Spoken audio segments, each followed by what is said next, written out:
The playground was empty except for 3 figures near the rusted swing set. Most kids had gone home when the final bell rang, but 10-year-old Danny Reeves was still there, backed against the chain-link fence with nowhere to go. 2 older boys stood in front of him, blocking any escape. The taller one, Marcus Chun, was 13 and had a reputation that made even teachers nervous. His friend Tyler watched the perimeter, making sure no adults were coming. Danny's backpack lay in the dirt, its contents scattered. Homework papers fluttered in the autumn wind. A broken pencil case leaked colored pens across the concrete. But what Marcus held in his hand was what mattered most to Danny. A small wooden box, no bigger than a deck of cards, worn smooth from years of handling. "Give it back," Danny said, his voice thin and shaking. "Please." Marcus turned the box over in his hands, examining it like a judge appraising evidence. "What's in here that's so special?" "Nothing. It's just mine." "Open it," Marcus said to Tyler. "Don't." Danny lunged forward, but Marcus shoved him back against the fence. The metal rattled. Danny's shoulder hit hard enough to bruise. Tyler pried at the box's small latch.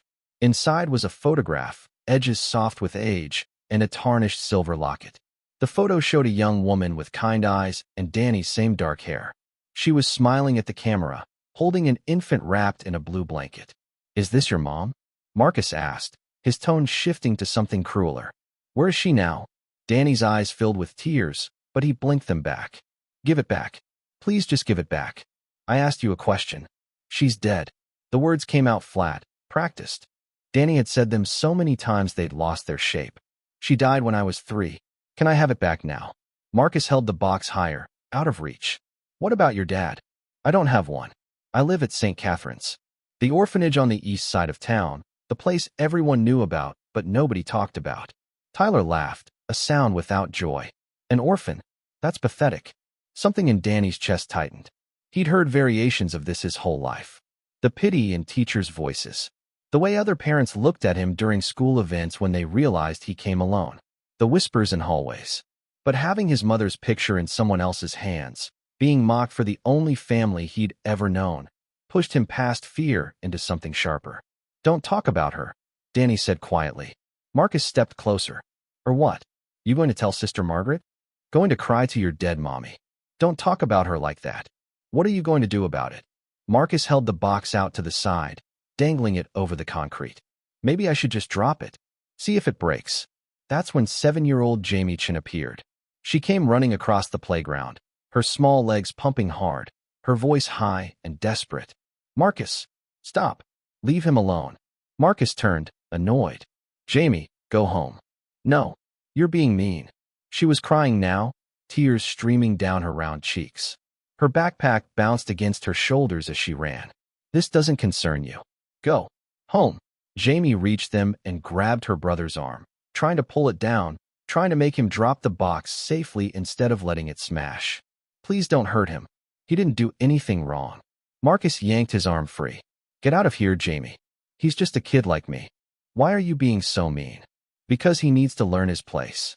Marcus looked back at Danny. "Orphans don't get to act like they matter." Jamie's face crumpled. She looked at Danny, saw the fear in his eyes, saw the way he was trying not to cry. Then she did something that surprised everyone, including herself. She positioned her small body between Marcus and Danny, arms spread wide. "Don't hit him," she screamed. "If you want to hurt someone, hurt me instead." The playground went silent. Even the wind seemed to pause. Marcus stared at his little sister like she'd grown a second head. "Move, Jamie." "No. I'm not going to tell you again." I said no. Her voice cracked, but she didn't move. "You're my brother and I love you. But you're being a bully, and it's wrong." Tyler shifted uncomfortably. "Man, maybe we should just go." Marcus's face darkened. "I'm handling this." "She's crying. Your sister is crying because of you. She'll get over it." But there was something in Marcus's voice now, a thread of uncertainty. Jamie turned to look at Danny, her eyes red and swollen. "Are you okay?" Danny nodded, unable to speak. "Did he hurt you?" "Not yet," Danny whispered. Jamie looked back at her brother. "Give him his box. Whatever's in there, it's important to him. You can see that. Just give it back, and we can all go home." "You don't understand how this works," Marcus said. "I understand you're scaring someone smaller than you.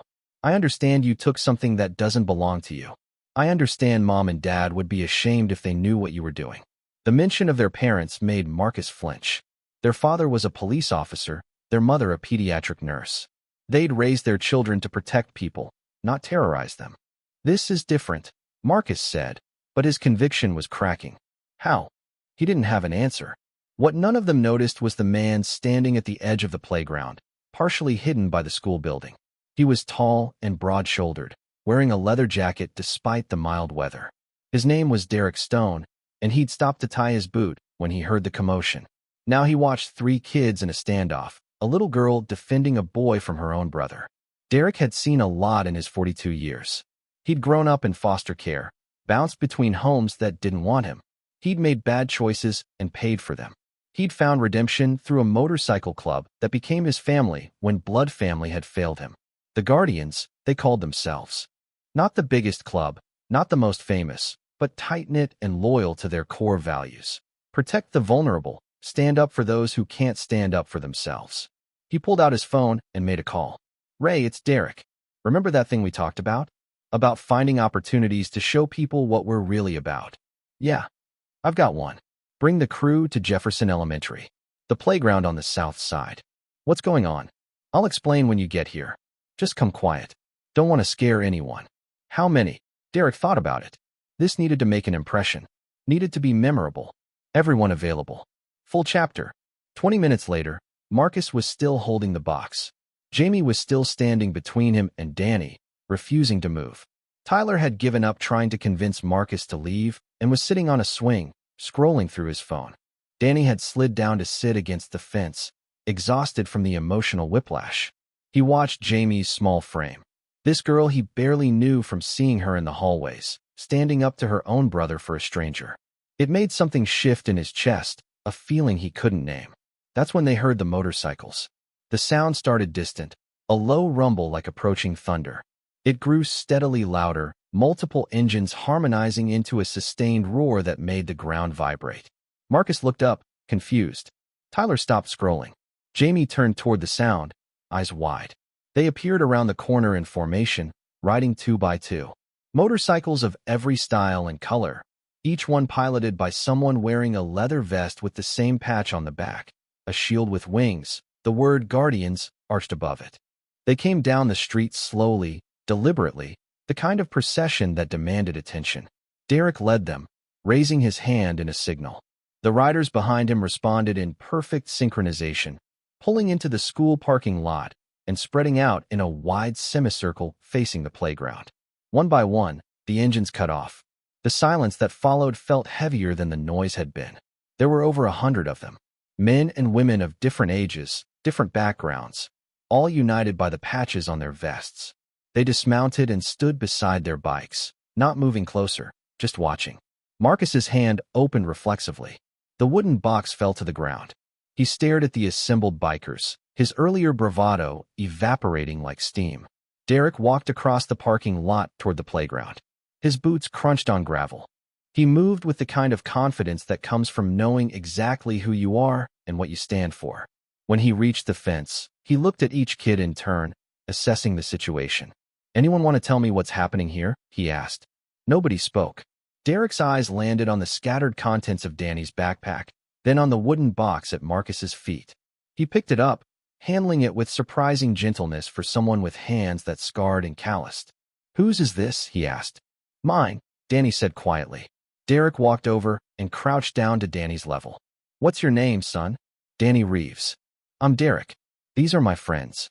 He gestured to the assembled bikers. We were riding by and heard some yelling. Sounded like someone might need help. That's someone you. Danny glanced at Marcus, then nodded. Derek opened the box and looked at the photograph inside. His expression softened. Your mom? Yes, sir. She's beautiful. What happened to her? Cancer. When I was little.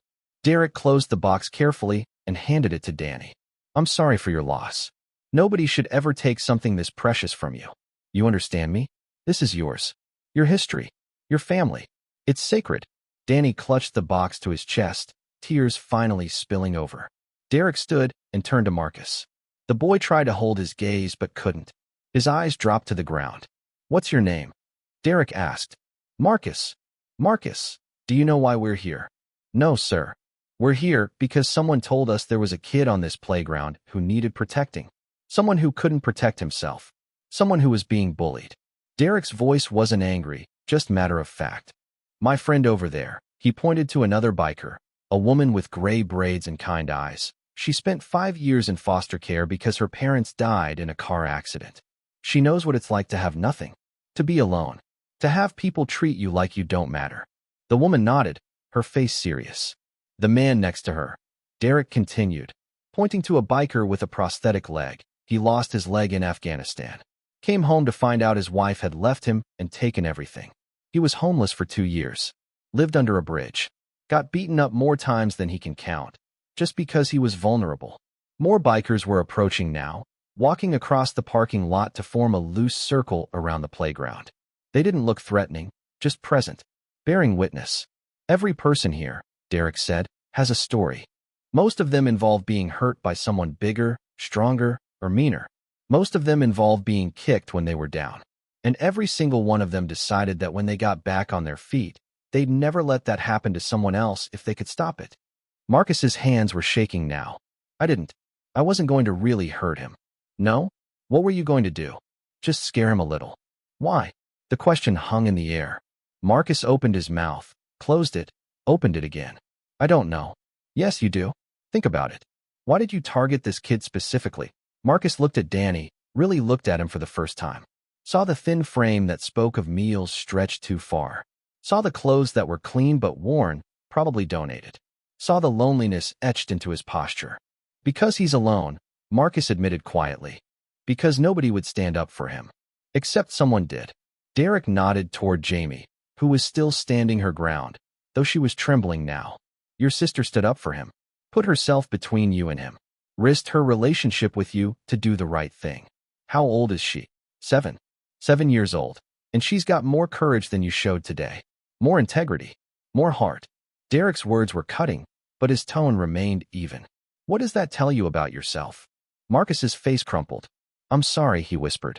Don't tell me. Tell him. Marcus turned to Danny. Tears were running down his face now. 13-year-old bravado completely shattered. I'm sorry. I shouldn't have taken your stuff. I shouldn't have said those things about your mom. I was being cruel, and I'm sorry. Danny didn't know how to respond. He'd never had someone apologize to him before, not like this. Not with 100 bikers watching. Not with such complete sincerity. It's okay, he started to say, but Derek interrupted. No, it's not okay. You don't have to say it's okay. What he did was wrong. You're allowed to be hurt by it. Danny looked at Derek, surprised by the permission to feel what he was feeling. I am hurt, he admitted. That box is all I have of her. All I have of my whole family. When he took it, I thought I'd never get it back. Marcus made a sound like a wounded animal. I really am sorry. I'll never do anything like that again. I swear. Derek studied Marcus for a long moment. I believe you mean that right now. But meaning it and following through are different things. What are you going to do to make sure you keep that promise? Marcus wiped his eyes with his sleeve. I don't know. Then figure it out. Because the kind of person who bullies someone weaker, who targets someone who's already suffered more than most people ever will, that person is on a path that leads nowhere good. You want to end up like the men we've had to visit in prison? The ones who started exactly where you are and kept going. No, sir. Then change. Starting right now. Today. One of the other bikers stepped forward. He was older, maybe 60, with a weathered face and eyes that had seen too much. I was like you once, he told Marcus. Angry at the world. Took it out on people who didn't deserve it. Ended up doing 8 years for assault. 8 years of my life gone because I couldn't figure out that hurting people didn't make me stronger, it made me weak. Another biker spoke up, a woman with colorful tattoos covering both arms. I was bullied as a kid. Every day for 3 years. It messed me up so bad I tried to kill myself when I was 15. The only reason I'm standing here is because someone intervened. Someone showed me that I mattered. That I was worth protecting. Story after story poured out. Bikers sharing their histories, their scars, their regrets. The circle around the playground became a confessional, a classroom, a council of people who'd lived through darkness and come out the other side. Jamie listened with wide eyes, her small hand finding Danny's and holding it tight. Tyler had put his phone away and was paying attention, really paying attention, maybe for the first time in years. and Marcus stood in the center of it all, absorbing the weight of what his actions could have led to. The trajectory he'd been on without realizing it. Derek let the story settle into silence before speaking again. Here's what's going to happen now. Marcus, you're going to rebuild trust.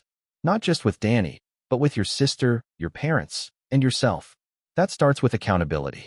You tell your parents what happened here today. All of it. No sugarcoating. Marcus nodded, pale but resolute. Tyler, that goes for you too. You stood by and watched. That makes you complicit. You want to be the kind of person who just watches while someone gets hurt. No, sir, Tyler said quietly. Then be better. Derek turned to Danny. And you did nothing wrong today. Nothing. You were targeted because someone thought you were an easy mark. But I want you to know something. He gestured to the assembled bikers. Every single person here, all 107 of us, we're on your side now. You need help, you call me. He handed Danny a card with a phone number. That's my direct line. Something happens at school, someone bothers you, anything, you call. We may not always be able to fix it, but you won't be alone anymore. Understand? Danny stared at the card, overwhelmed. Why would you do this for me? Because when I was your age, I was alone too. I know what that feels like. And I swore that if I ever had the chance to make sure another kid didn't have to feel that way, I'd take it. Derek's voice roughened with emotion. You're not alone anymore, Danny. Not today. Not ever again. Jamie squeezed Danny's hand tighter. See, she whispered. I told you it would be okay. Derek noticed their joined hands and smiled. Jamie, you were incredibly brave today. Standing up to your brother like that took real courage. Your parents should be proud. Jamie blushed, but stood straighter. I just didn't want anyone to get hurt. That's what being a good person means. Making the hard choice when it matters. Derek looked at all four kids. You're all going to remember today for the rest of your lives. Make sure you remember the right lessons. The bikers began returning to their motorcycles. They moved in coordinated silence, mounting up and preparing to leave. But before they started their engines, Derek raised his hand one more time. Danny Reeves, he called out. These are your guardians now. You need us, we're here. Always. The bikers responded in unison, a thunderous chorus. Always. Then the engines roared to life, and the procession pulled out of the parking lot in the same formation they'd arrived in. The sound gradually faded as they turned corners and disappeared back into the city, leaving behind 4 children and a playground that would never feel quite the same. Marcus sat down on the concrete, his head in his hands.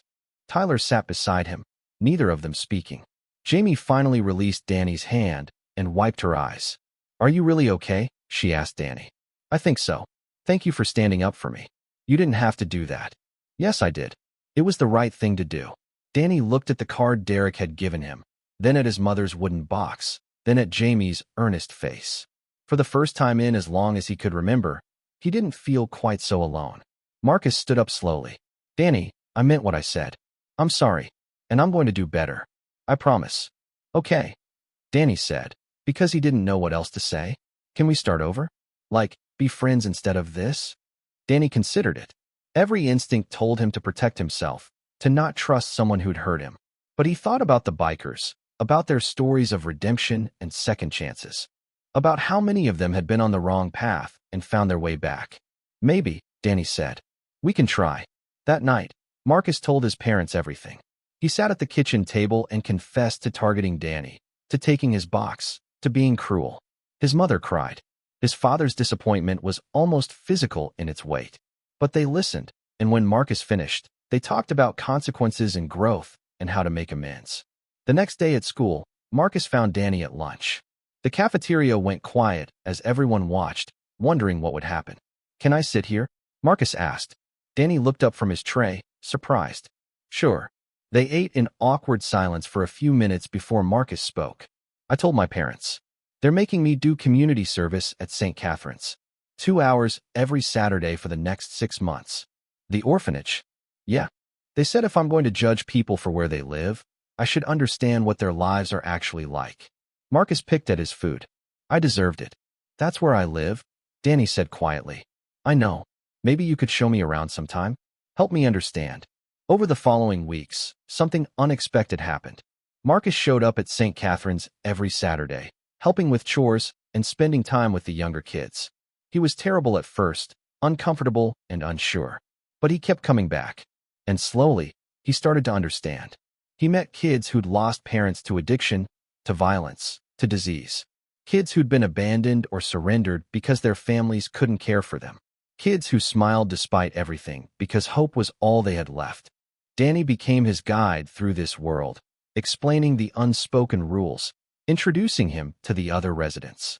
Sister Margaret, who ran the orphanage, watched their developing friendship with cautious optimism. "He's trying," she told Danny one afternoon. "That counts for something." "I know," Danny said. "I just didn't expect it. Sometimes people surprise us. Sometimes they rise to meet our lowest expectations, and sometimes they exceed our highest hopes.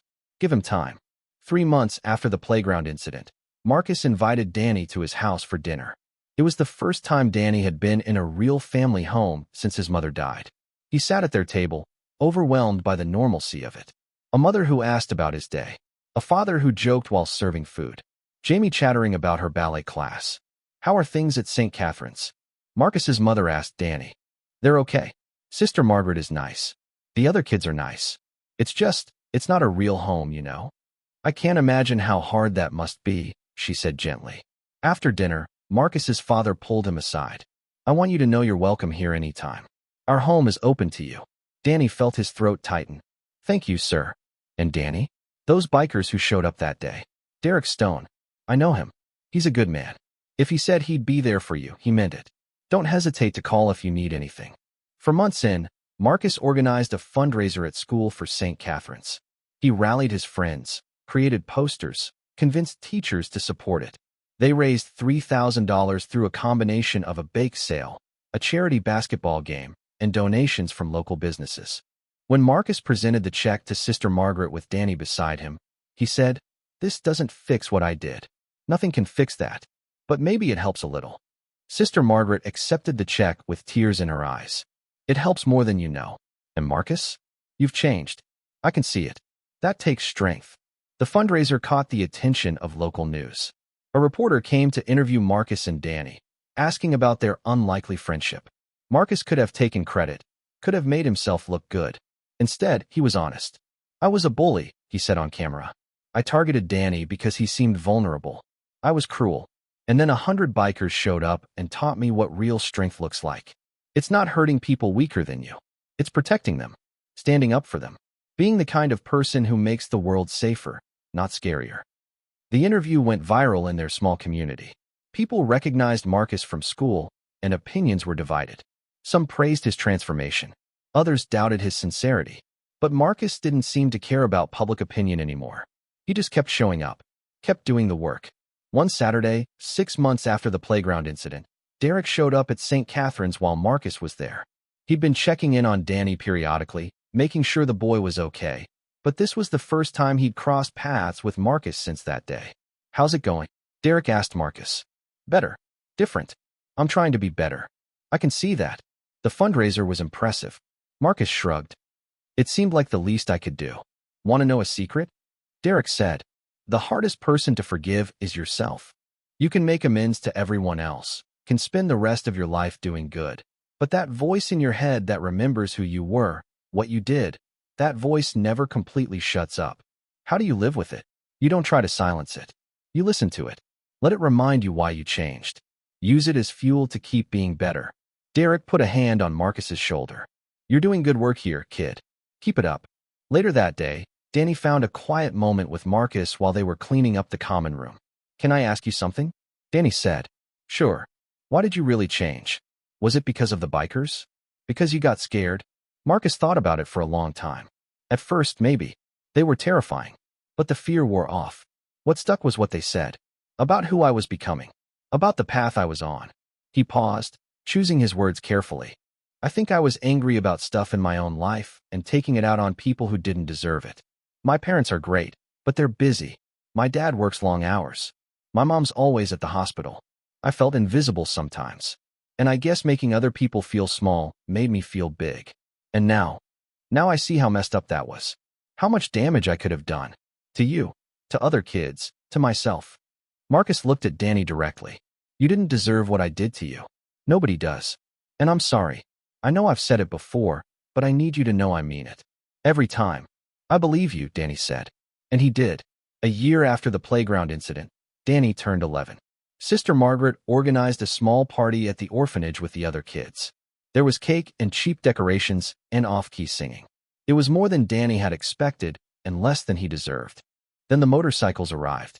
Derek led a smaller group this time, maybe 20 riders. They pulled up in front of St. Catherine's and parked in an orderly line. From their saddlebags, they pulled presents. Not expensive things, but thoughtful ones. Books and art supplies and a new backpack. A framed photograph of Danny and his mother, professionally restored from the worn picture in his wooden box.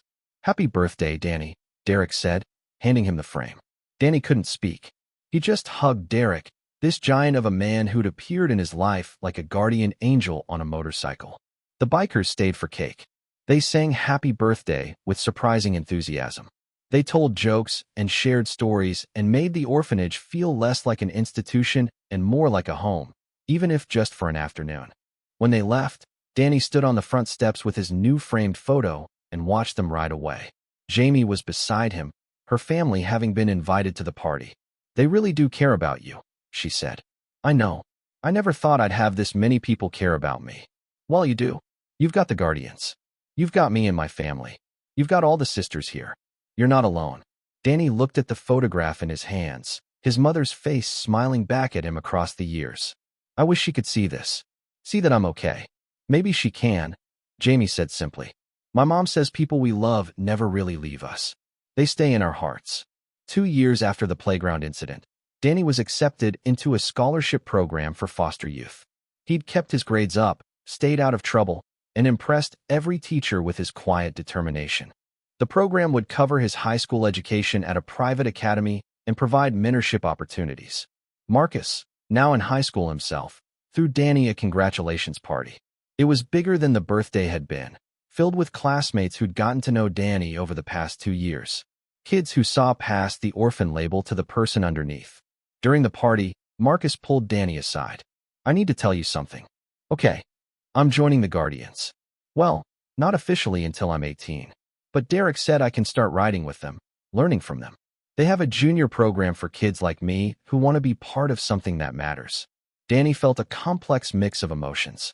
Pride that Marcus had found a path. Jealousy that it wasn't him. Understanding that both feelings were valid. "That's amazing," Danny said, meaning it. "I want you to come too. When you're old enough." Derek already said you're welcome. "Said you've been an honorary member since that day on the playground." "I'd like that." They stood together, two boys who'd started as antagonist and victim and somehow found their way to friendship. The path hadn't been straight or easy, but it had been real. 3 years after the playground incident, Sister Margaret called Danny into her office with news that would change everything. "We've found you a placement," she said, her voice gentle. "A foster family. They've been through all the vetting, all the training. They're good people, Danny. Really good people." Danny's first instinct was fear. He'd been at St. Catherine's for so long it was all he knew. The idea of leaving terrified him. "Do I have to go?" "No. You can stay here until you age out at 18. "But Danny, this is a chance at a real family. A home. I think you should at least meet them." The foster family was the Johnsons, a couple in their 40s who'd been unable to have biological children. They'd fostered several kids over the years, providing temporary stability before the children moved on to permanent placements or returned to biological families. But they told Danny they were looking for something different this time. "We want to adopt," Mrs. Johnson said during their first meeting. "We want a child to be ours permanently, to give them the family they deserve." "Why me?" Danny asked. "Because when we saw your file, read your story, we felt a connection. And when we heard about the bikers who showed up to protect you, who made you part of their family, we knew you were someone special, someone worth fighting for." The transition took months. Visits and overnight stays and slow integration into their home. The Johnsons never pushed, never demanded. They let Danny set the pace. The Guardians threw a party when the adoption was finalized. Derek presented Danny with his own leather vest, sized for a 13-year-old, with a patch that read "Protected" above the Guardian shield. "You're one of us now," Derek said. "Official family member. Not because you ride a motorcycle or because you've earned your colors, but because you represent what we stand for. Protecting the vulnerable. Supporting those who need it. Being better than the world expects us to be." Danny wore the vest to his first dinner at the Johnson house as their legal son. He sat at their table, Mr. Johnson to his left, Mrs. Johnson to his right, and felt something he hadn't felt since his mother died. Safe. Wanted. Home. 5 years after the playground incident, Danny gave a speech at his high school graduation. He was 18 now, headed to college on a full scholarship, planning to study social work. He wanted to help kids like he'd been. Kids who felt alone and forgotten. In the audience sat the Johnsons, who'd given him a home. Sister Margaret, who'd cared for him when no one else would. Jamie and Marcus and their family, who'd been part of his journey from the very beginning. And in the back row, taking up an entire section, were the guardians in their leather vests. Danny's speech was about resilience and second chances and the unexpected places help comes from. He told the story of the playground, of a little girl standing up to her brother, of bikers showing up when he needed them most. I learned something that day, Danny said, his voice carrying across the auditorium. I learned that strength isn't about being the biggest or the toughest. It's about showing up for people who can't show up for themselves. It's about 7-year-old Jamie putting herself between her brother and me, even though she was scared. It's about Marcus choosing to change instead of making excuses.